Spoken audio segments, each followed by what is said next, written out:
the cost of conscience survey.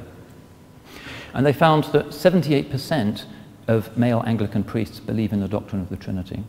70% of female Anglican priests believe in the doctrine of the Trinity. So a third or a quarter, even of the priestly leadership of that denomination, doesn't believe in this crown of Christian theology. And in the congregations you will find that very many people privately or publicly simply don't go along with it and regard it as something that makes worship very difficult, that takes God away from them, that problematizes Jesus, and isn't really monotheistic. So again, you can make a lot of headway with everybody except for the real headbangers, the hardline, militarized, millennial Christians. Most of them, you can find that their hearts will be softened quite quickly by that. There are many other issues that one could raise regarding this, but essentially the principle is, bear in mind the love of Allah subhanahu wa ta'ala, and bear in mind the centrality of rahmah as being part of Allah's nature. And be skeptical about those types of radical Christianity that focus on the vengeful Jesus of the New Testament, because that seems to challenge the Quranic principle of the mercy of Allah and the mercy of Allah's messengers who are conformed to the nature of God. And if they talk about biblical inerrancy, then you can ask them to look at Christian books that teach that the Bible is not inerrant. Bart Ehrman's book, Misquoting Jesus, the story behind who changed the Bible and why, which was a New York Times bestseller quite recently.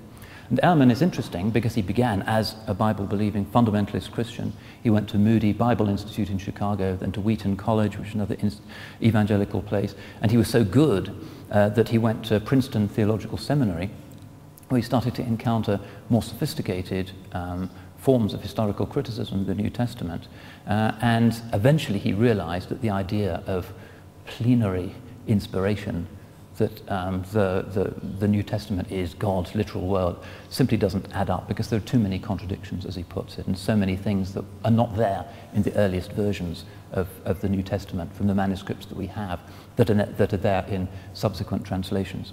This is what Muslims call tahrif, which is differently interpreted by the ulama, but amongst serious Christian students of the Bible, as opposed to people who are desperately finding ways of convincing themselves of something whose sell-by date has passed, really, you will find that we don't have a controversy with them regarding the principle of tahrif.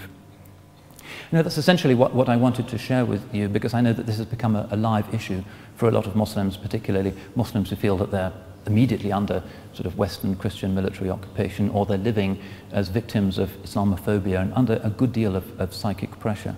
The important thing is to remember, laysu sawa. They are not the same. There are some who are really furious and hate us, but there are others who are soft-hearted people, and the Quran has beautiful things to say about the true Ahlul Kitab, and they're the ones who we should be working with. And this most recent Kalimatun Sawa, common word initiative that was launched by a group of 138 Muslim ulama a couple of years ago, and which has since been endorsed by many other ulama and also by many Christian leaders, really gives us a lot of hope that suggests and implies that the furious fundamentalists don't monopolize Christianity, and that there are very many mainstream believers who we can and should talk to, because now we're living in societies where we are co-citizens living cheek by jowl, and furious exchanges of hatred and polemic and stereotyping the other side have nothing to do with the teachings of Sayyidina Isa or Sayyidina Muhammad sallallahu alayhi wasallam, and simply bring religion into disrepute. So we ask Allah subhanahu wa ta'ala to strengthen us all in Iman, inshaAllah, and to make the light of Tawheed triumph throughout the earth, inshaAllah. Barakallahu feekum, wassalamu alaikum wa rahmatullah.